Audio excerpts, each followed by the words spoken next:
What's going on, everyone, and welcome in to this edition of B-Schaeff Daily. Brenden Schaeffer here with you in the early morning hours of Thursday, May 18th, 2023. As tonight we're talking about a St. Louis Cardinals win and a series win over the Milwaukee Brewers as the Redbirds got it done on Wednesday evening, 3-0 at Busch Stadium to take the rubber game of the series over Milwaukee to pull back within 6.5 games of the Brewers in the NL Central standings. I know what you're thinking, and yes, the Cardinals are still in dead last in the Central at 18-26, but 6.5 games back. And if it makes you feel any better, the Cardinals are within 4.5 of a wild card spot. But we're still in mid-May, long way to go, and the Cardinals, to me, are taking the right steps right now to be able to get where they need to be by the season's end.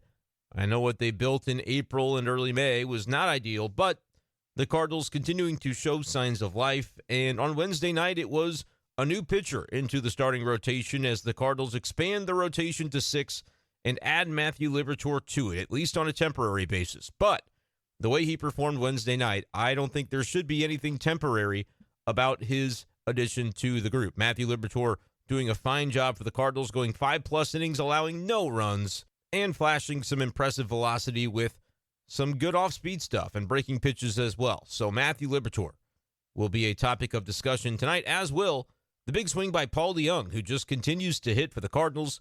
You couldn't wipe the grin off his face if you were watching the post-game show on Bally Sports Midwest, the interview from inside the Cardinals clubhouse. Yeah, Paul DeJong, you deserve it, my friend. You deserve the smiling that you did in those interviews tonight as Paul DeJong hits a big 2-run home run late for the Cardinals onto Freese's lawn to give them some key insurance in this game. Cardinals win it 3-0 to secure what was honestly an important series win for this team, given that they won't see the Milwaukee Brewers again until September. A little bit of a different feel to the divisional matchups when you compare it to years past. I think it's been typically like 18, 19 games per year that the Cardinals would play against each of their NL Central opponents, but now it's just 12. I think 12 is the number, 11 or 12, something like that. And there's a huge gap for the Cardinals, and when they see the Brewers once again, I believe it won't be toward the bitter end of the season, and I personally don't like that. Nolan Arenado, by the way, last night said he didn't like it either, not a fan of it, and said he believes that all September baseball should be divisional games, which I thought was a really interesting perspective to get from a player, not only a player, but a star player, who has in the past really talked about how much it means to him to go after and win the NL Central as the Cardinals did last season. He hadn't won a division and wanted to be a part of that sort of environment, and so that was important to him.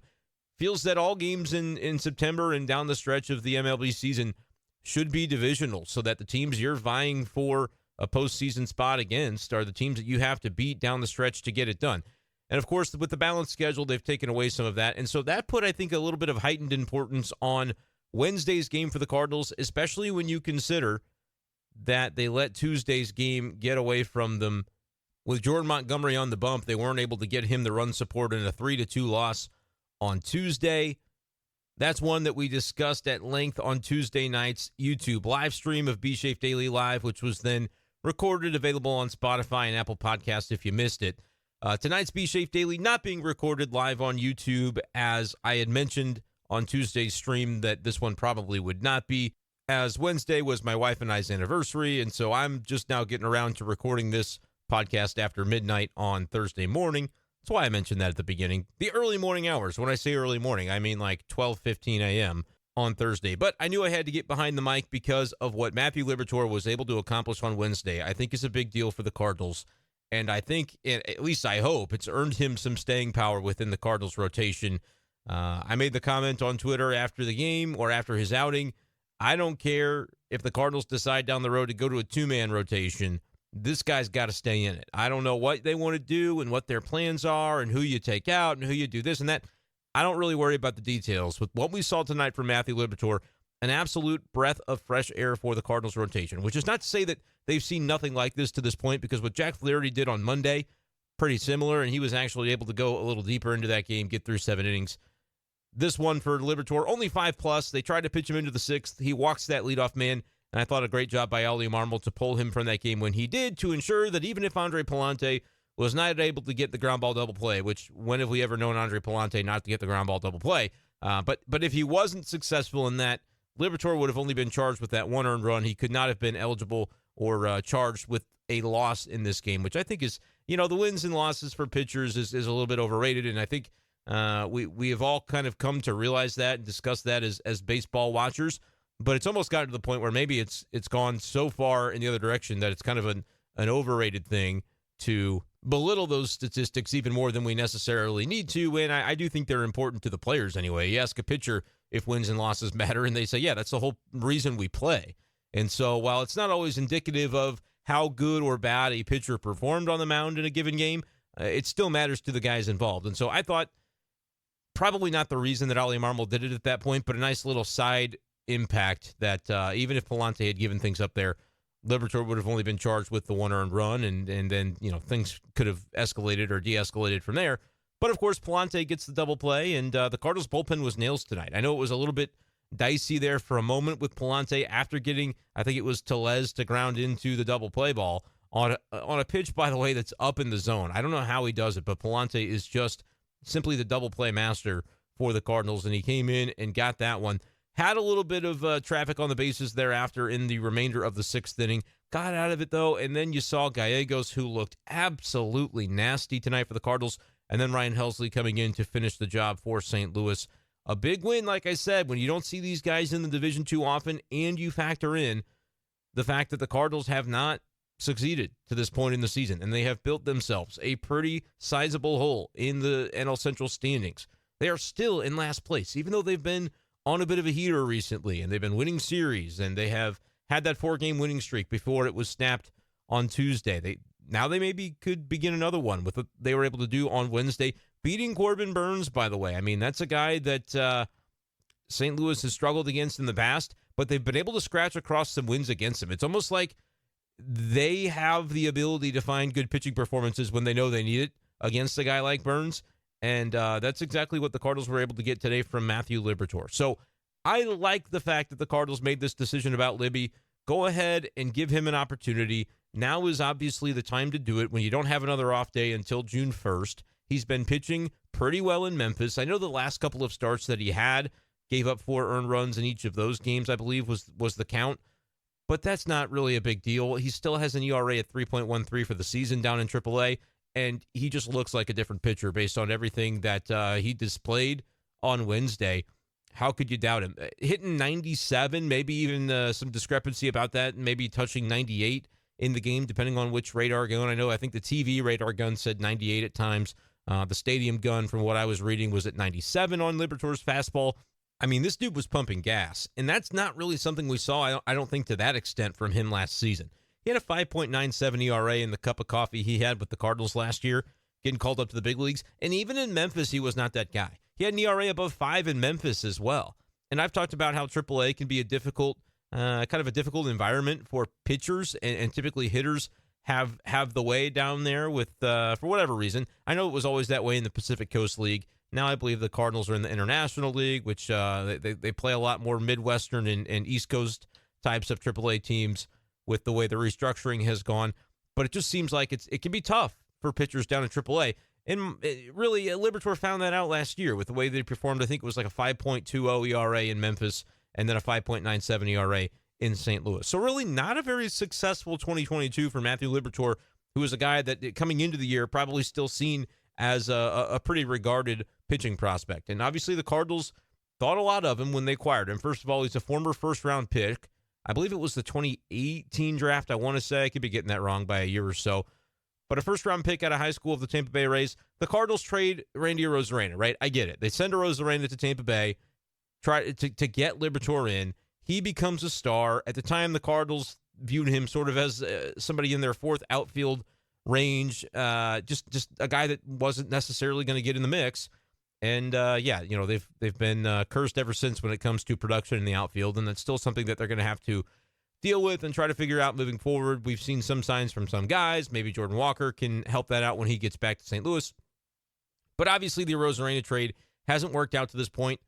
But I think in fairness to Liberatore, when you trade a guy who is major league ready and you trade him to a place where he is going to get everyday opportunity, the way the Cardinals did with the Rosarena to Tampa, the return on their investment is obviously going to show much earlier than the move the Cardinals made. The Cardinals knew the entire way that was going to be a long play when it came to Matthew Liberatore, because, again, he was just fresh out of high school when he was drafted in the first round in the same year as Nolan Gorman was. Childhood friends, of course, and then getting the opportunity to play in the same organization. Libby has been a little bit behind, though, when it comes to his development and his progress through the system. Nolan Gorman, I think, coming into this year, the Cardinals had big plans for him. It's not to say they didn't have big plans for Matthew Liberatore as well, but I think when John Mozeliak made the comment, and it's become infamous at this point in time, but when he made the comment about the Cardinals, we believe we have 6 starters, right? That was the famous comment that he made that is sort of, been reviled by Cardinals fans when you look at the way the starting rotation has performed so far this season. He was talking about the 6 starters, the 5 guys that were in the rotation before tonight with Liberatore joining, plus Dakota Hudson. Those 6 guys who all had pretty significant major league starting experience under their belt. Liberatore, though, I don't really think was genuinely in that consideration or conversation to start the year, because he had a very good spring training, and yet there was no room at the inn, right, for Matthew Liberatore. The Cardinals didn't have a rash of spring training injuries in the rotation like you a lot of times do see a couple of guys go down. Adam Wainwright ended up being the only one to do so. And another guy that was, I say younger, but he's been around the block for a couple of years, riding that Memphis shuttle. Jake Woodford had a very good spring as well, a little bit further along in the progress path, if you will. And so the Cardinals deferred to Jake Woodford to get that opportunity, putting him in the rotation to begin the 2023 season. They gave him his shot. It was kind of suspect. He was middle of the road. Granted, came up with the shoulder injury, and so we'll see how long that ends up keeping him out. He is still on the injured list with the shoulder situation that he was dealing with. But Matthew Liberatore didn't worry about that at all. He clearly went down to AAA and decided to continue putting in the work and showing that, yeah, he does belong at the big league level. And what he's been able to do with his increase in velocity, the crispness for me of some of these pitches. I mean, the curveball, he had a couple that slipped out, maybe got away from him. But for the most part, you saw that as a very dastardly pitch tonight for Liberatore. He was working the top of the strike zone pretty frequently with the fastball and able to change eye levels with that, because when he snaps off a curveball that sits right below the bottom of the strike zone, that can be a pretty dangerous situation for a hitter to be in, because you got to respect it up, and then next thing you know, it falls off the table. And so he was able to do a really nice job, I thought, of changing eye levels and just being effective on all parts of the plate. I mean, Matthew Liberatore, it seemed like last year, and he talked about this, I've referenced this a number of times, back at winter warm-up, he talked about not really being that guy that attacked enough, and he didn't have the bulldog mentality that he expects of himself. That's the way he described his pitching last season. And tonight, I think you saw a completely different version of Liberatore than what Cardinals fans were used to seeing, at least at the major league level. If you've been watching him down in AAA this year with Memphis, you've probably seen some of that, because he has had some gaudy strikeout games. He has had some games where he has shoved and dominated.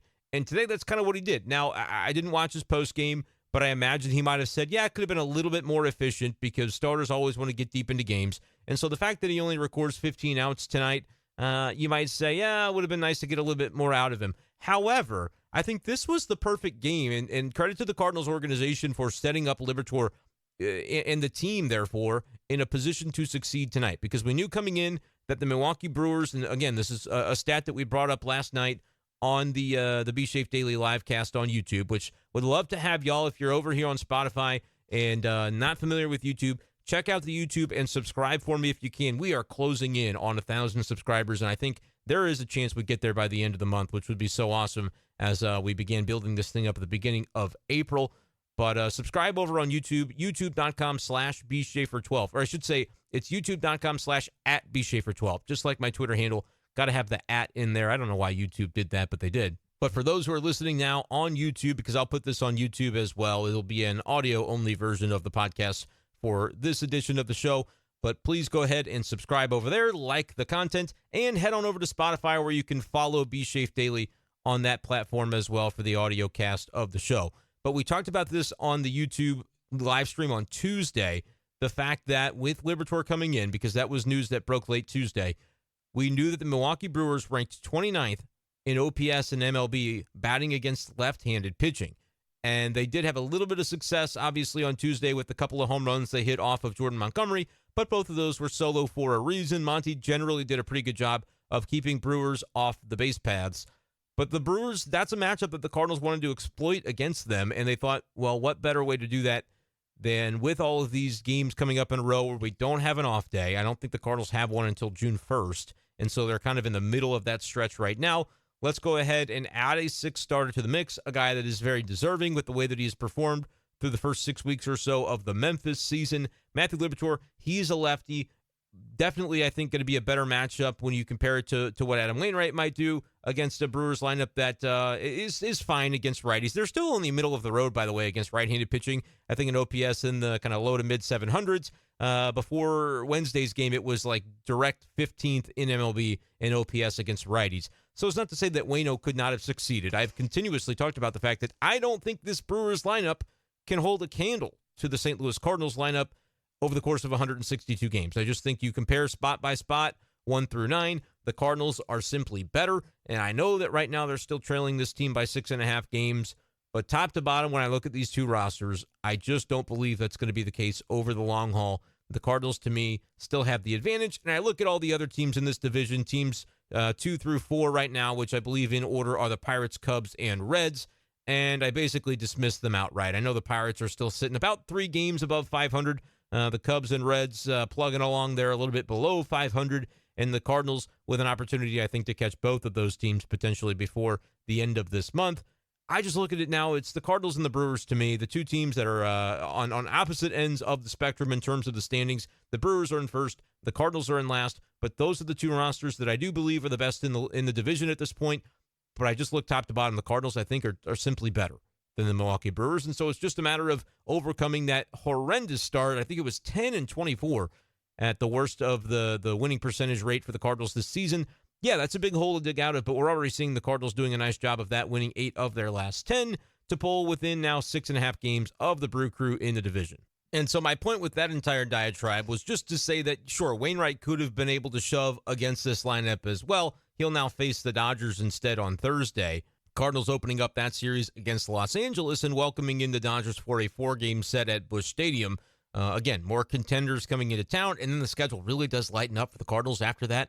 There is an opportunity that by the end of this month, I'm not going to say they're at 500 because they'd have to rattle off basically every game. They could lose a couple, but not more than that, I don't think, to get to that point because they're still 8 games below.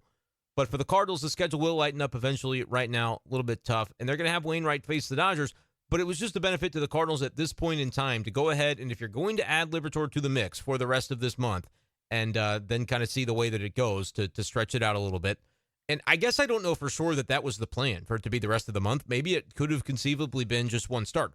I'm telling you, after tonight, there's no way the Cardinals could justify pulling him after that game and taking him out of the rotation. This 6-man thing has to stick to at least that June 1st off day, in my opinion, based on the way that Liberatore did. Maybe you adjust it if somebody were to get injured, but barring that, the Cardinals just don't have the luxury to take a guy like Matthew Liberatore out of the rotation with what he showed tonight. If you're sitting mid-90s the way that he did, and they don't really have guys in the rotation that do that, by the way. Like, I don't... Jordan Montgomery can pump it up there at times. Miles Michaelis, usually lower 90s, right? He can probably get into the mid-90s. Jack Flaherty, obviously, is a guy that can do it, and we saw that a little bit on Monday. But prior to Monday's start, I don't think we had seen much 95, 96 from him. That did happen on Monday, and so maybe it is something that can continue.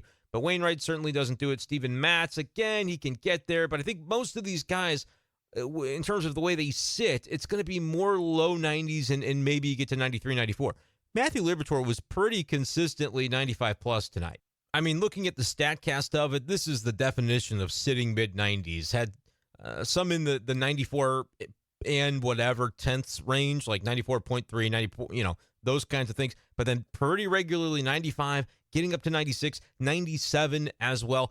Andre Palante, by the way, did the same thing. He was 96, 97 on several of his fastballs. They're coming in as a reliever behind Liberatore, which I guess I've seen him go mid-90s, but I don't think I can recall too much 97 from Palante.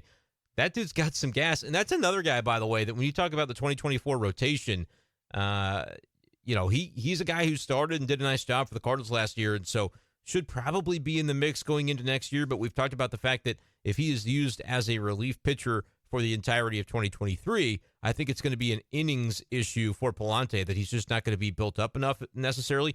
But I also don't know with a guy like him that maybe that's not a big deal, because he just seems like a guy who can defy the odds a little bit and just do whatever you ask him to do. He did it last year, going from relief at the beginning of the season to joining the rotation mid-year. Who's to say that he couldn't do something like that down the road? But Matthew Liberatore is the guy I want to focus on primarily. He was really, really good tonight for the Cardinals in flashing that kind of velocity that you don't all too consistently see from the Cardinals, at least so far this year in their starting rotation. The curveball is a dangerous pitch for him. He can do a lot of good things with it, working in the sinker, working in the slider as well. I mean, he was basically painting to all areas of the strike zone and willing to go beyond the zone a little bit to try and get an umpire to call one for him, which he did a couple of times. I noticed maybe a bit of a wide zone tonight. I don't know what the umpire scorecard will show on Thursday when that comes out on Twitter. But Matthew Liberatore was, I think he was effective in the way that he kind of sprayed it around a little bit and was able to use a good mix of his pitches. Has a lot to be proud about with the way that he performed. And again, beggars can't be choosers. When you get a start like this from a Cardinals starter in 2023, based on the way things have gone, you say, yeah, that's a guy that you're gonna rally behind and you're gonna keep it rolling with. 3 hits, 3 walks allowed, 6 strikeouts for Matthew Liberatore in his 5 innings of work. Like I said, ended up pitching into the 6th, walked that first batter, so that was the 3rd walk of his night, and ended up being the last batter that he faced, which I thought was a wise decision. You can make the case that maybe you don't even bring him out for the 6th, and I think that's where I leaned, honestly, at the time. I was wanting to see him grit through to get 6 innings out, because that's just been a rarity for the Cardinals rotation. But when you look at the way things have gone the last few days, you got that 7-inning outing from Flaherty on Monday where you didn't need anybody in relief except for James Nail, who obviously was optioned out today for Liberatore in the first place. And so that's a guy who threw a couple of innings, but he's not even available anyway now because he's not on the roster. Everybody else was rested from Monday. They all got the off day last Thursday, and so that was a little better in terms of just having some days where nobody got used in a recent stretch for the Cardinals. They hadn't really been able to say that because everybody has had a pretty hefty workload. It's been all hands on deck out of that bullpen for the most part, with the starters just not able to go very deep into games. And then you got that outing that you did from Flaherty on Monday, and then knowing for several days in a row you were able to stay away from both Gallegos and Helsley. Those were 2 guys that Ali Marmol said after the game, we knew that between the 2 of them, we were going to be able to get 3 innings. That was kind of the expectation. And so if you can get through the 6th, you're golden till the end, especially when Gio and Helsley are throwing the way that they are. Gio was absolutely stupendous tonight, man. He was disgustingly nasty.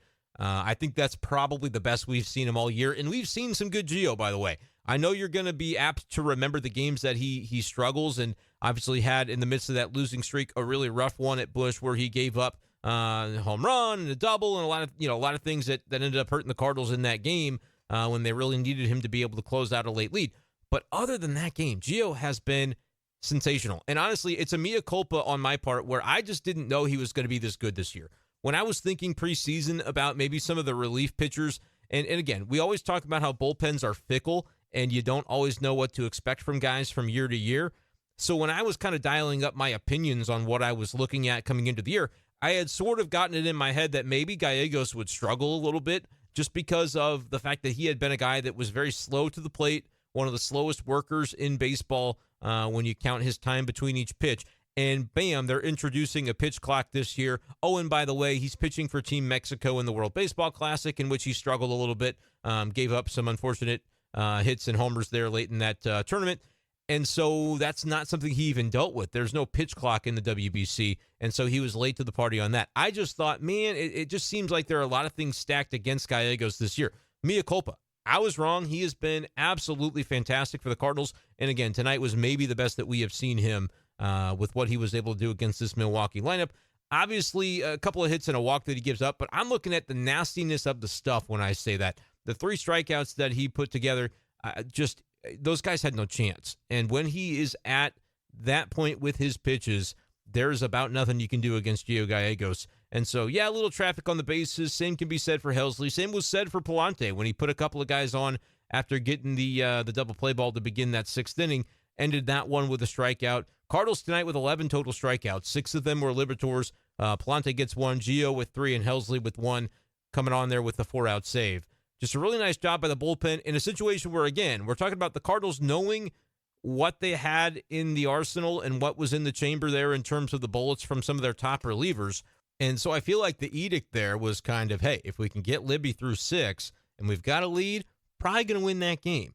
So they tried to put him back out there and get him through that 6th inning. He was about 90 pitches, I want to say, after 5. Ended up with a relatively non-competitive walk to the first batter there in the 6th, and that's when Ollie came out with the hook to get him. Understood why they tried to push him a little bit, but like I was saying, I think knowing what you had with the bullpen, especially in your top 2 guys, you could have potentially been a little bit more aggressive there. But at the same time, if you can get Libby through 6, then you know it's Gallegos and Helsley off the sheet. You don't need to go to anybody else. But credit to Ollie Marmol again. Like, he thinks about it probably 2 and 3 layers deep when we're always kind of looking at what the decision ends up being. You got to look at kind of the other angles and the other things that could pop up. And in that situation, knew that Palante had pitched, but still had some bullets in the chamber for tonight was the belief. And he's a guy that's been able to go back-to-back at times. I know he dealt with the arm fatigue during that Colorado series out in Denver, and then coming back from that, needed an extra day at one point in time.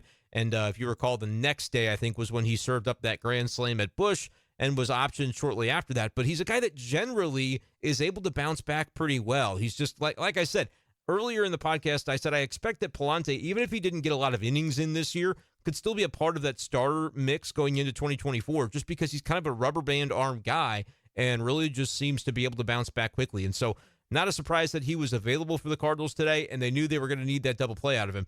The inning kind of spiraled a little bit after that. He ultimately used 20 pitches to get through the 6th. I think Ollie probably was thinking, get that double play, and then, have one more guy that you have to go after and can go take a seat after 10, 12 pitches. Tellez was a guy that certainly has hit into a number of double plays. I think 7 on the year. This was number 8. So they really had the situation and the statistics in their favor. They know those metrics and they know what to expect. But then giving up a hit and a walk thereafter, Palante had to grind a little bit to throw 20 total pitches. And so I think they'll stay away from him, the Cardinals will, for a couple of days, which could kind of be interesting. Tomorrow is arguably a day where, just like the Brewers kind of needed from Corbin Burnes tonight to get deep into this game after what the Milwaukee bullpen had to do yesterday, and he only ended up going 6 and gave up the 3 runs. So great job, man, by Paul DeJong to be able to get to him there in that 6th inning. And again, the Cardinals may have won this game 1-0, but doesn't it feel a heck of a lot better with the traffic that was on the bases late in this game against the Cardinal bullpen? They didn't give anything up, but certainly it would have been a lot more tense, I think, than it was if that's only a 1-0 game instead of a 3-0 game. So a nice job by Paul DeJong, of course, and we'll get to him in a bit, to be able to chase Corbin Burnes after 6. He had only thrown 89 pitches in the game, and typically you might expect to see Burnes go a little deeper, but the Cardinals did a nice job against him. 8 hits, just the 1 walk, but getting the 3 earned runs as well, and 7 strikeouts. That's arguably lower than you'd generally expect to see from Burnes, a guy of his caliber, especially with the success that he's had on the mound against the Cardinals in the past. But tomorrow could certainly be a day where exactly what Milwaukee was hoping to get out of Corbin Burnes tonight, the Cardinals may need out of Adam Wainwright tomorrow, because you look at Palante, probably a guy who you wouldn't think would be available. Gallegos ended up throwing 36 pitches, Helsley 24, and so I think all 3 of those guys might be unavailable tomorrow. And it's not to say that tomorrow's game doesn't matter. I mean, you're facing another, probable playoff team from the National League. The Dodgers didn't maybe spend as much as some other teams this offseason, but they've still got a ton of talent stockpiled and high expectations and a good record as of right now, leading the NL West, of course, out there. But I think there is something to be said for making sure that tonight's game was prioritized, because clearly the way that Craig Counsell managed on Tuesday, he was managing with a mind on, hey, we're not seeing this Cardinals team again for another few months. And after Wade Miley gets pulled from the game with a lat injury there in the 2nd, we're going to throw every which reliever that we have to at this Cardinal team to make sure we get out of here with a win. And that's what the Brewers were able to do Tuesday. So after they did that, I think even more pressure on the Cardinals to make sure they get Wednesday's game. And if this was a week ago or maybe 2 weeks ago when the Cardinals were in the midst of that 8-game losing streak, and it felt like even when they had a lead late in a game, you didn't really expect it to hold, tonight could have gone very differently for St. Louis. But they have now been able to establish, or I should say reestablish, the mentality that when they're leading late in games, that's advantage Cardinals. That's not play on your heels, play scared, worry about what's about to go wrong and what could possibly ruin the good vibes here. It's, oh, we're in the driver's seat now, and we're going to be able to finish this thing out. And that's where you get the really solid pitching for the bullpen. You get a guy like Paul DeJong able to lock in and add on against a really tough pitcher with the home run that he hits on the Freeze's lawn. The Cardinals have shifted the mentality, and I think that's really important for a team that, yes, is still 8 games below 500. But they get some really good performances. You can make the case that this was the most impressive win so far of the Cardinals season. Not like 18-1, wow, that's wonderful. But like given the situation, given that they are going to have to pick up a lot of ground on the Brewers if they're going to get the NL Central under wraps, they could have been 8.5 games behind at the end of tonight with a loss. You know, they came in at 7.5. That is a 2-game swing. Every time you play the division leader, you're going to win or they're going to win, and the other team is going to have the opposite impact of that. So instead of a loss, the Cardinals come out of there with a win, and it's a 2-game swing from 8.5 potentially, had you lost this one, to 6.5. And so you're within striking distance, and now you don't have the ability to keep matters in your own hands, right? Like you can't control what the Brewers do against the rest of their schedule. But when you play the Brewers, you can control what the Brewers do if you're able to beat them. And so important, even though it's not what it could have been, like the Cardinals lose a 1-run game on Tuesday, and that is the difference between being 6.5 games back right now and the 4.5 games back that it could have been. Yeah, this could have been a monumental shift for the Cardinals. Instead, it's an incremental gain. And I think right now you take an incremental gain with where the Cardinals were, where their season had been, all the Wilson Contreras stuff. That's another aspect of this, right? When you realize that Monday he had a really good start with Jack Flaherty and called an excellent game, doesn't start on Tuesday in the Montgomery game, and that was maybe more a product of wanting to have Andrew Kisner's bat in the lineup against lefty Wade Miley, who obviously was pulled quickly with injury, and so that was not ultimately something that was too impactful. But then you get Wilson back behind the plate on Wednesday, and you get him catching Liberatore. I saw some comments that were like, oh, this is an important game for the Cardinals. Maybe if they don't really trust Contreras as a catcher, they might put Kisner back there for Liberatore just to make sure they've got the best guy that they really trust. Nope, that's not the plan here for the Cardinals. Contreras, and Ollie said it on Monday, and I know he sort of, it looked like doubled back on that with Tuesday's decision, but I don't think that was about the catcher as much as it was the offensive game plan. The plan is for Contreras to catch every day, to be their primary catcher. He's not going to catch every day, but he's their guy. And when you have a rookie, a young pitcher coming up that struggled a little bit last year, but he's getting back into the mix after gaining some confidence in the minors through the early portion of this season, you have your guy catch that guy. And that's where Wilson Contreras was today. And I like this too. And this is maybe kind of an aspect that people don't think about a ton, don't talk about a ton. It's one I've tried to bring up. But back in spring training, when you'd see comments about, hey, how is Wilson Contreras integrating? The two folks commenting that are on this pitching staff that I thought had, at least to my eye, the most favorable reviews or the most noticeable eye-popping quotes about how much they enjoyed throwing to Wilson Contreras were Adam Wainwright, who Contreras did not get a chance to throw to and still hasn't, by the way, when it comes to the regular season, because when Wainwright had returned, it was like basically that weekend, right, that everything kind of blew up with Contreras, and they said, yeah, he's not a catcher anymore, or at least for the time being. And so Wainwright still has not thrown to Contreras, but had good things to say about him in the way he was coming along in spring. And the other guy, though, was Matthew Liberatore, who did throw to him pretty frequently in the spring, because neither of those guys were a World Baseball Classic, and they learned each other and had a seemingly good rapport. I can recall some quotes. I don't have them offhand, but Liberatore was definitely very glowing in his praise of what it was like to have Contreras behind the plate as a receiver of his pitches. And so I thought it made all the sense in the world to get Wilson back behind the plate tonight for Liberatore, and those guys obviously worked very well together. And so just kind of pointing this out, that 2 games this week, Wilson Contreras catching for the Cardinals, 1 total run allowed in 18 innings for the Cardinals. That's a pretty good mark for the pitching staff. I think we can put the whole Wilson Contreras stuff to bed in terms of whatever the weirdness was over the previous couple of weeks with him and the Cardinals and the way they handled that whole thing. But I think it's worth noting that he's done a nice job and clearly has a good feel for what Matthew Liberatore is capable of doing in the way they want to approach a lineup together. And now I just look at it with Liberatore, going to start in 6 days. That would be my assumption for this Cardinals team. But now what's really interesting is what happens if we see a couple of clunky starts by Steven Matz over the rest of this month. And the reason I bring up Matz is because if you cycle through the rest of your starters in that Rolodex, They're not sitting Wainwright. They're not benching Michaelis. They're not banishing Flaherty or Montgomery even to the bullpen. The one guy that has sort of had a little bit of shaky footing in terms of rumors and reports were actually starting to surface that, hey, maybe the Cardinals would skip this guy's start in the rotation. They're going to skip his turn. They're going to do this. They don't like the way the curveball feels, so they're going to work on that on the side. Like, that never ultimately materialized, but it was something that was definitely being talked about with Steven Matz as recently as like 2 weeks ago, right? So even though he has looked pretty good in his last couple of outings, and that's all relative, but he's gone 5 1/3 in both of his last 2 starts, gave up 1 run, and then gave up 3 runs. So that's 1 out shy of 11 innings pitched and 4 total runs. So perfectly acceptable and adequate, which is something the Cardinals really had not been getting from their rotation the first month or so of the season. So if Steven Matz keeps doing that, he's fine, and then it's going to be very interesting to see what the Cardinals do. I don't imagine they'll stay with a 6-man rotation throughout the entire season, although if you don't have an ace emerge, there's not really a huge downside to it other than maybe the impact that you have on the bullpen because you've got one fewer arm out there to be able to cover innings, and you might have to ride more guys on the Memphis shuttle, which means potentially not always having your best relievers available to you on a day-to-day basis. So I don't know if it is a long-term thing that the Cardinals are going to be willing to sustain, but they clearly felt like it was worthwhile to explore in this part of the calendar. But now that you've got Liberatore here in St. Louis and you've got Matz still in St. Louis, it's not like an apples to oranges conversation anymore to compare these two guys and their numbers. If Liberatore was in Memphis and he was doing great, everybody would clamor for it because it's like the grass is always greener on the other side, and people are going to be angry about what they're seeing in front of them in St. Louis when that's not going well. And for Steven Matz, it hadn't been there for a while.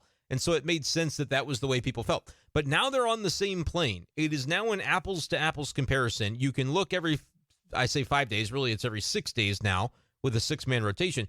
You can look at the way that develops and say, well, are Matthew Liberatore's numbers better than Steven Matz's numbers? Okay, if we're going to a 5-man rotation and that's the case, Liberatore's not the guy to leave. I don't know if it's Matz either. I don't know who it is, but it's not Matthew Liberatore. The Cardinals, at 8 games below 500 right now, are in no position to be able to cater to salary, to cater to contract, any of those things. It's got to be, Steven Matz has the spot. He has been in the rotation. But this was something that Andy, my co-host on The Big Show on KTGR, mentioned on Wednesday afternoon. It's almost like an audition at this point for both of these guys. Not just Matthew Liberatore, but Steven Matz is almost like auditioning to keep his spot in the rotation unless the Cardinals are willing to commit to a 6-man rotation for the long run, which I don't know whether they are, and I also don't even know if that's a great idea. But if Steven Matz continues to pitch well, it gets difficult. If there's somebody else that struggles, like I said, I don't know how you do it to Montgomery or Flaherty, especially what we saw from Flaherty just now on Monday. If Flaherty had 2 more really bad outings and the ERA was then over 7, there would be a whole different conversation. It's just unimaginable at this point to say, well, okay, we just saw it from Jack Flaherty, so that's his rotation spot is never really going to be in danger, barring something just cataclysmic happening on his behalf and his ability to get batters out. There's nobody else in the rotation that I think it was as close to kind of careening over the edge at one point in time as Steven Matz was.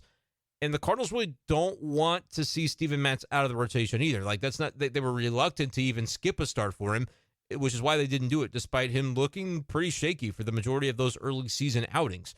So that's why it's really interesting to me. Most teams, and the Cardinals are included in this, are generally going to cater to those contracts. But if Matthew Liberatore goes out and shoves a couple of more times, yes, he's got to get a little bit deeper into games. It was fine for tonight because of the way the bullpen had things set up, and they knew they had Gio and Helsley to combine for 3 innings. Palante was able to get you through the 6th. Not that big of a deal that he only goes 5+. But if he continues to give up no runs, the Cardinals don't have that kind of rotation to just say, okay, thank you for your service and send him back to Memphis. They don't have that. They don't have those dudes in the rotation to just be able to do that to a Matthew Liberatore if he continues to perform. So I am going to be very fascinated to see the way this goes. There's no way he only gets 1 start. If he does, there should be riots in the streets. I mean, I get it. The Cardinals are playing a lot better lately, but you've got to take what you've got and see what you can ride with it on Matthew Liberatore. With the way that he has performed, with the way he looked tonight, he looked ready for major league action, and he looked ready to be a big league starter. I thought it beforehand, based on the math of it all, that Matthew Liberatore would probably kind of have an edge for a rotation spot in 2024. But now I'm ready, as I do my mental projections, to just go ahead and put him in there because I think the progression that he has made between end of last season and what we saw tonight has been significant. And he's going to be affordable and team controlled for a number of years. So, yeah, I'll pencil Matthew Liberatore into that 2024 rotation. As of tonight, I feel pretty good about that. But to hell with that, he should stay in the 2023 rotation as well. And I don't care if that's a six-man version or a five-man version or a 4 or a 3 or a 2. I don't care what it is. If he's continuing to pitch the way that he did tonight with the confidence and the swagger that he had on the mound, I don't see any way you take him out. But it's going to be an interesting couple of weeks for the Cardinals as they sort of have to weigh through what that looks like as you come upon the end of May. I think he should have 2 more starts probably, maybe just 1. It's going to be interesting to see how that lays out. But if you count 6 days from the 17th to the 23rd and then the 29th, it should probably be 2 more for Matthew Liberatore, unless I'm missing something about this situation. So we'll see what ends up happening there. But I wanted to also talk about Paul DeJong a little bit tonight. The Cardinals offense in general didn't do a ton in this game in terms of turning their opportunities into runs scored. They end up with 8 hits as a team. Edman plugs 1. Burleson had 1. The Burleson one, I believe, was the bunt hit, which I'm telling you, there was a meeting. I don't know if this has been widely reported or if it's been asked about, but just my speculation, there had to have been a meeting where they said, hey, we're going to bunt in situation X, Y, and Z. We're going to make that a concerted effort. Like when they were going through the losing streak, I think this all kind of started. I've seen so many bunts the last few weeks. Most of the time, I think it's ridiculous. Tonight, with nobody out, runners on first and second, they saw what they needed to see to lay it down, and Burleson was able to execute it to perfection. But then you load the bases, and honestly, you can make a case that just pissed off Corbin Burnes, because what he did to Paul DeJong and then to Tommy Edman and then getting Lars Nootbaar to dribble out to end the inning, I mean, that guy was on a nitro boost, and it was like you angered him by bunting. I don't know if that's possible. I don't know if there's ever a time where you go, oh, why wouldn't it? Like, if you can guarantee me that the bunt hit is going to work and I'm going to have bases loaded, nobody out, I don't think there's a scenario where you say, yeah, don't let me have that. Even though DeJong's a guy that's grounded into some double plays, even in that spot, a double play ball, 6-4-3, would mean a run scoring if the bases are loaded. And so you'd probably take that. The Cardinals don't get out of that inning with a 0 run scored because he carves up DeJong. And I mean, Tommy Edman on those curveballs, man, he just didn't know what to do with them. And Tommy Edman's a really good hitter, guys. He's OPSing 803 still. Paul DeJong, even though he looked silly in that at-bat, went on to homer on DeFreeze's lawn, has a 917 OPS for the season. I'm hoping that my buddy Sean, I believe Sean's his name, the fella from Twitter that told me I'll Venmo you $1,000 if Paul DeJong ends up with an OPS at 750 or higher, and he also needs to reach 400-plus plate appearances. That was the other part of the deal. Again, this was not a bet. This was just he told it to me, and it within the tweet. It's so funny because I would never expect somebody to follow through on something like that, except for the fact that within the tweet, he said, I am being serious. Like, felt the need to double down and clarify that, like, this is not just a joke. So I've continued to kind of tweet at him about it. I don't know if he's a listener of the show or not. Probably not. But I'm interested to see what kind of comes of that. If Paul DeJong actually gets close to this, maybe it'll be, if nothing else, kind of some fun fodder for Twitter. But nevertheless, Paul DeJong, OPSing 917, looked very silly in that at-bat against Corbin Burnes, but that was an example of an inning where the Cardinals just were not able to take advantage of an opportunity. They have the bases loaded, nobody out, 8-9-1 coming up. Even though their 8-9-1 hitters all have OPSs above 800 this season, they were not able to get a run across. And I think they maybe just made Corbin Burnes mad with that bunt. Again, I don't know if there's an opportunity where you say, you can guarantee me bases loaded, nobody out, but I have to do a bunt that might piss off the pitcher. Who cares? The function of that doesn't matter as much as actually getting the guy on first base and having those bases loaded. Maybe it was a mistake to bunt in that situation because you clearly angered Corbin Burnes, and you won't like him when he's angry.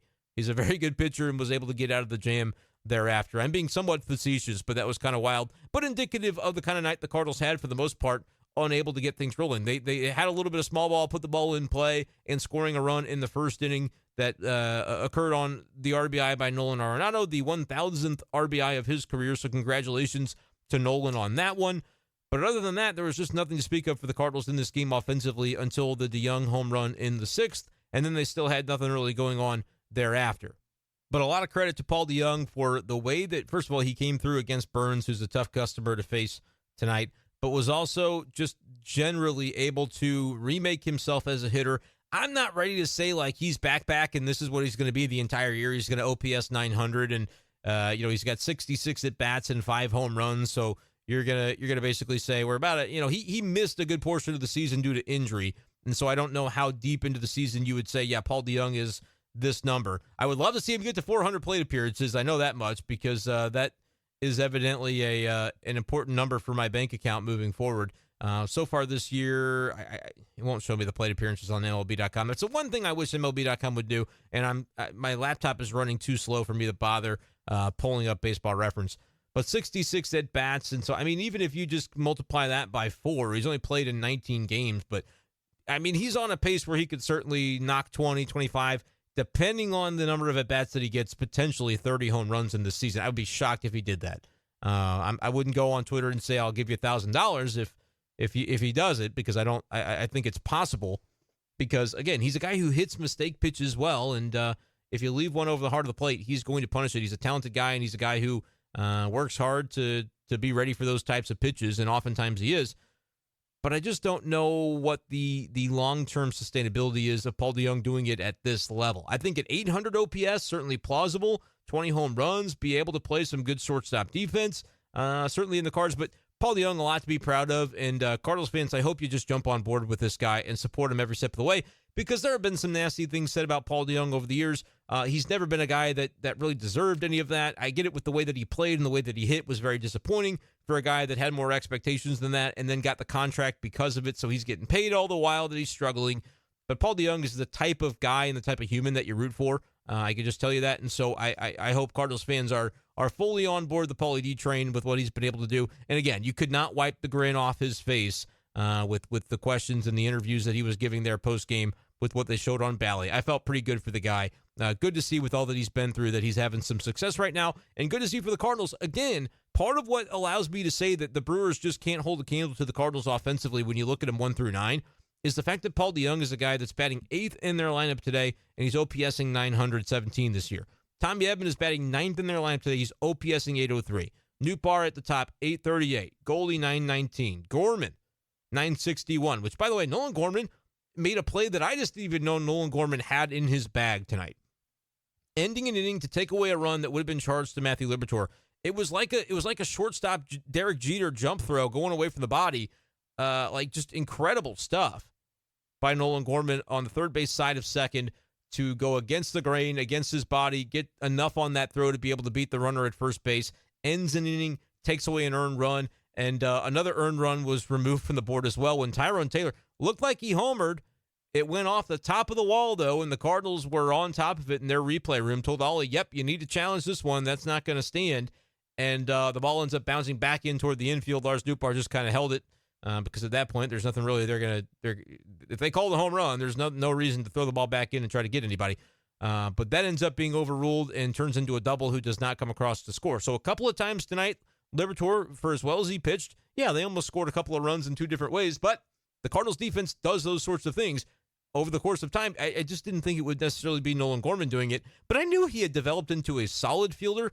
I just don't know if he to know he had that in his bag surprised me. That's one of the best plays that a Cardinal defender has made all season. And you're talking about a defense that has Nolan Arenado, that has Paul Goldschmidt, that has another Gold Glover and Brendan Donovan making plays at every which position that he sits at. DeJong has made some nice plays. Tommy Edman's made some good plays. And Dylan Carlson as well has made some really solid plays in center field. So, yeah, for him to do that, for me to say that about Gorman's play, that it's one of the best I've seen all year, very impressive stuff by Nolan Gorman. I could watch that one over and over and over. He's an athletic dude, and he is, All-Star season is in full form, and probably picked up some defensive runs saved on that one. It should be a full defensive run saved. I don't know how the metric works, but that was literally a defensive run saved the Cardinals a run with what Nolan Gorman was able to do in that spot. But we had been talking about the offense for the Cardinals, and like Arenado, 747 OPS, Contreras, 732. Both those guys should probably come up at toward the end of the season, by the end of the season, I should say, with OPSs. I think both of them will be closer to 800. Arenado will certainly be above it. Contreras might be more in that 760, 770 range, but that's still, again, you're talking about that maybe being the 6th or so best OPS in the Cardinal lineup. Donovan's right now at 697. I think he'll easily be above 700. Went 2 for 4 tonight, so good to see him doing some nice things at the plate once again. And guys like Jordan Walker are not even on the team right now. So you're telling me 1 through 9, it's just there's no comparison for the Cardinals and Brewers. There just really is not. I'm looking at the Brewer lineup right now. Tellez, which, by the way, he pinch hit in that opportunity against Palante, which doesn't make any sense to me. I don't even know. I guess he came in before they announced they were going to play. It doesn't even make sense because he's lefty. I don't know. I don't know what the decision was. That's some terrible managing by Craig Counsell if he was pinch hitting for that double play spot, knowing that Palante was the one that was in. I guess I'd have to go back and look at that, but it wouldn't make sense either for him to come in if it was Liberatore, because you've got Liberatore, who is a left-handed pitcher, and then you've got Rowdy Tellez, who is a left-handed batter. So I have no idea what Craig Counsell was thinking. Like, either answer was wrong. But do they not know the splits on Palante, that he's better against lefties? I have no idea what the thought process was there. If they didn't have maybe, like, if you wanted to pinch hit in that situation, go for a righty off the bench, I would think. But Darren Ruff was already a righty, and they, for whatever reason, pulled him from that at bat. He was 0 for 2 before they pulled him. But I don't know. I don't even know what to make of that from Craig Counsell. He outmanaged Ollie, I thought, on Tuesday. Wasn't really Ollie's fault that he outmanaged him. You could say that Ollie left Montgomery in a little bit too long. But maybe I shouldn't have made that about Counsell versus Ollie on Tuesday. It was more about Counsell managed really well with what he had, not against Ollie, but just against the fact that they had Wade Miley go out early, and he aggressively used his bullpen to make sure Milwaukee had a chance to win the game, and then was able to do so because of his aggression there with the relief pitching. But, man, Wednesday, I don't really know what Craig Counsell was doing in that spot. If you know the numbers, Palante is great against lefties, and he's going to get a double play ball, and you brought in a guy who can get a double play ball. I have no idea. I have no idea what the thought process was there. But at the end of the day, the Cardinals got exactly what they needed to. They got the insurance from DeJong. We'll see how long he's able to continue going that way. And I think we're starting to hone in on a Cardinals rotation, whether it's 5-man, 6-man, whatever it is. These guys are starting to put together consecutive starts that are impressive. I know Montgomery's was kind of so-so, but you always say, if you take away the 2 bad pitches, it was great. You can't do that, and I realize you can't do that. But at the same time, those 2 solo home runs were really the only marks against Montgomery in what was otherwise a pretty solid outing. And so if you go 5 1/3 and give up 3, you do keep your team in the game. That's what Montgomery was able to do. The Cardinals offense should have done more. Had a lot of missed opportunities on Tuesday. Could have won that game. Still a decent enough start. Like, if that's the worst you're going to get from your rotation, that's a sign that you're going to win a lot of games, especially with this Cardinals offense and what they're capable of. Going for 18 runs on Monday, which you only needed you only needed 2 of them technically, but you only really needed those first 8, and then the 10-run 8th was totally unnecessary. Just meant we were at the ballpark a little longer. But at the end of the day, that's an offense that's capable of doing those sorts of things. But I think you hone in on the rotation specifically, because we've talked about the rotation is the one deficit that I don't know how you change it all that much to fix it. Liberatore was the guy that we've been beating the door down for weeks and weeks to bring up, but every time a Cardinal fan would bring it up and ask me about it, I would say, I don't really know the way to get him in there, because who are you taking out? The Cardinals eventually realized he should be here as well, and they decided that the other question is too difficult to answer right now too. So the answer was, we're not taking anybody out. We're going to make it a 6-man rotation. How long they stick with that will be very interesting to follow, but Liberatore is certainly forcing the issue with what he did tonight. But that stacks on to a start by Monty that wasn't so terrible, by one that was incredible by Flaherty on Monday, by one that was very, very solid from Michaelis on Sunday. So you're kind of seeing a turn through the rotation now, potentially, with one more guy yet to go. I guess Matz would be the one talking about turning it back over with him. Well, no, Wainwright actually would be. I keep thinking, well, that's 4, so that's it. No, Wainwright and Matz still kind of get through a full turn if we're starting with the turn being Michaelis's game at Fenway on Sunday. But even earlier in the weekend, you had more kind of 5 and 3 outings from different guys. Wainwright struggled a little bit in his, but Matz was okay, and so you'll see what Matz can do, see what Wainwright can do. And if those guys can turn in solid outings, now you've got a Cardinals rotation that feels entirely different. They're starting to build upon one another and churn through and support the bullpen, ideally with at least kind of half of these 6 guys. Going to need to go 6+. You can get away with a couple of guys not doing it, but now especially with one fewer reliever, unless this ends up being a short-term only plan and they can get some relief help pretty quick, you're going to need to have those guys go deeper, because the bullpen's going to continue to be overstretched if you don't. But right now, we're seeing better signs from that rotation, and I don't think the offense is going to just up and die anytime soon. Like, tonight was a grind, And they've the last couple of days, yes, admittedly have struggled with runners in scoring position to be able to bring home the at-bats and the guys that they do get there in terms of ducks on the pond. But I think that they are showing enough signs at the plate and still enough positive quality at-bats. Like they were 3 for 9 today with runners in scoring position. Granted, I think one of those counts as the Burleson bunt, which there was nobody under the impression that was going to score anybody. So really, I would call it 2 for 8, which is okay. But you'd like to see it be a little bit better than it was. I think this Cardinals team, though, if they can combine some good starting pitching with the offense that we've seen come around over the last 2 weeks and the bullpen that we expected to be, even though they could be a little bit taxed at times if the rotation doesn't do their job, I think this team just has the roster that's better and good enough to compete.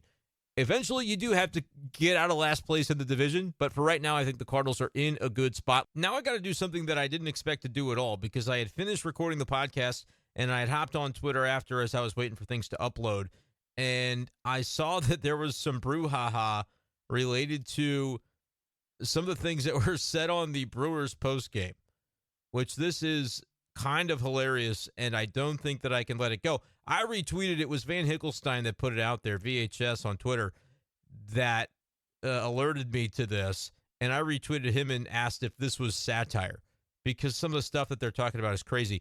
A lot of complaining about the fact that the Cardinals, like last minute after Tuesday's game, decided to go with Liberatore, a lefty, against the Brewers. Like, well, they know we can't hit lefties, and so, like, I have no idea why that's relevant to the thing that was being discussed. But they were talking about a base running play that I neglected to mention tonight, and I wish that I had, because it was a very good one by Donovan that sort of slipped the mind as I was breaking this thing down. Got to make better notes during the game. That's on me. But Donovan had a play in this one where allowed an inning to continue. This was in the 6th inning, almost immediately preceding, I believe, the at-bat before the DeJong home run that added on to the Cardinals' 1-0 lead, made it a 3-0 lead by extending the inning on a Burleson chopper to the right side. Donovan able to run kind of just inside the base path. It's not like he's veered out of the baseline, but he's on like the grass toward the left side, kind of using that left lane. Remember, the runner can choose his lane to run in, and I saw that Craig Counsell basically shut it down, what we're about to talk about, and said, no, there's no controversy here, which makes it even funnier that the Brewers broadcast felt that there was one. But Donovan, by doing so, basically puts the Brewers in a position where they're not able to complete this throw, as it was a ground ball toward first base. They were going to throw, I figured they were going to throw this ball to second base and get Brenden Donovan, but because he is running basically along the line of the infield grass towards second, there was no lane really for first baseman Rowdy Tellez to throw it. And so he just sort of had to eat the ball. And I'm just going to play some of this for you on the Brewers postgame show, because it is some hysterical stuff that I feel like we're going to need to respond to. So here's some of this from the Bally Sports, whatever they are, Bally Sports Wisconsin broadcast from the postgame for the Milwaukee Brewers. And this one right here could have ended this inning. Rowdy Tellez finds Donovan running in the grass, Tim. So several things. The Cardinals way, all draw it up. Wainwright was supposed to start this game. They bring in a lefty. Tellez goes to throw the ball. No, sorry, Donovan's running in the grass. There's nothing you can do. And what happens? Eventually they just keep tacking on these little anomalies till they get the big hit. I would stop it right there. Like, I have no idea what one thing has to do with the other. The fact that these Cardinals, man, they bring a lefty in, and that is just not the way that it's supposed to be. Adam Wainwright was supposed to pitch this game for the Cardinals, as though like that was the Cardinal way to like pull a fast one and trick them. But then like the angst about that is bleeding into the analysis of the Donovan play, and I think that'll continue a little bit here. So we'll continue playing it. But my goodness, all this was set in motion after last night's game, when all of a sudden it's like, oh, it's not Wainwright. We're going to bring up this lefty because we know Brewers struggle against lefties. And then all of a sudden things just fall apart in that way. And I don't know. There was a lot of players running in the grass, even on the Caratini play in the 4th that ended the inning with the bases loaded. Saw a guy running in the baseline. It was at Newt Bar, running in the grass. Don't know the rule or what could be done, but if Rowdy Tellez would have just let that ball loose and just absolutely square up Donovan in the back, he may never do that again. So I don't know the rule or what could be done. This was good stuff. This is the kind of entertainment that we're looking for I don't know the rule or what could be done there. And again, Craig Counsell ended up, he was asked by a reporter about it, and he said, no, that's a perfectly legal play and a good base running play. So that is the rule. It's within the rule that he could kind of make his own baseline as long as he's heading towards second base. The runner gets to kind of pick the lane, I believe, is the rule. But to complain about it and then go, well, I don't know the rule, or if anything could be done. Oh, and they should have just squared up Donovan and pelted him in the back. A little bit more here from the broadcast. So that's kind of what I was hoping in that moment, but Rowdy was going, you know what? Burns is cruising right now. The last thing I want to do is throw this ball into left field and make something happen that's not there. So, I mean, I get one side, but the part of me is like, just hit the guy in the back, and then maybe that won't happen again. That was some good stuff. I saw it, and I was like, all right, I'm going to have to add this into the podcast. Yeah, that happened as well. Cardinals win 3-0 over the Brewers. Audio there courtesy of Bally Sports, Wisconsin. Appreciate you guys for listening. As always, shoot me a message on Twitter at B-Schaefer12. I feel a little bit deprived tonight because I'm not doing the show live, and so I don't have your comments and the ability to respond to them. But you can leave a comment on the Spotify page, but I would rather you just throw them on YouTube, honestly, because then I can actually respond. I don't think on Spotify I can respond to the comments, but on YouTube I certainly can. So I will put this in a video form on YouTube with kind of a picture to throw up there. And if you're on YouTube or if you're on Spotify but you want to leave a comment, let's direct those to youtube.com/@B-Schaefer12. You'll be able to find the video that I posted early on the 18th of May, Thursday morning. And that's this podcast. So appreciate you guys, as always, for listening. Let me know what you think. Matthew Liberatore, what an outing by him. Do you think it's sustainable for Paul DeJong? Those will be more topics that we're able to get to in our next live video. Going to try to do one Thursday after the Cardinals game against the Dodgers, because then I will be off again for the remainder of the weekend. With the anniversary on Wednesday, we're actually taking a weekend trip to Kansas City, of all places. But my wife and I are going to enjoy some time, and so won't be necessarily doing live videos while I am there. However, I am going to try to still do some B-Schaeff Daily, because I don't want to go a full weekend without keeping locked in on what's going on with the Cardinals. And so I'll give you my impressions, even if it's a little bit of a shorter episode than the hour and a half, hour 45 marathons that we've been doing on the live stream lately. You'll still be able to hear from me over the weekend is the plan. But appreciate you guys, as always, for following along for all of my thoughts on Cardinals baseball. This is it for this edition of B-Schaeff Daily. We'll talk to you next time. Peace.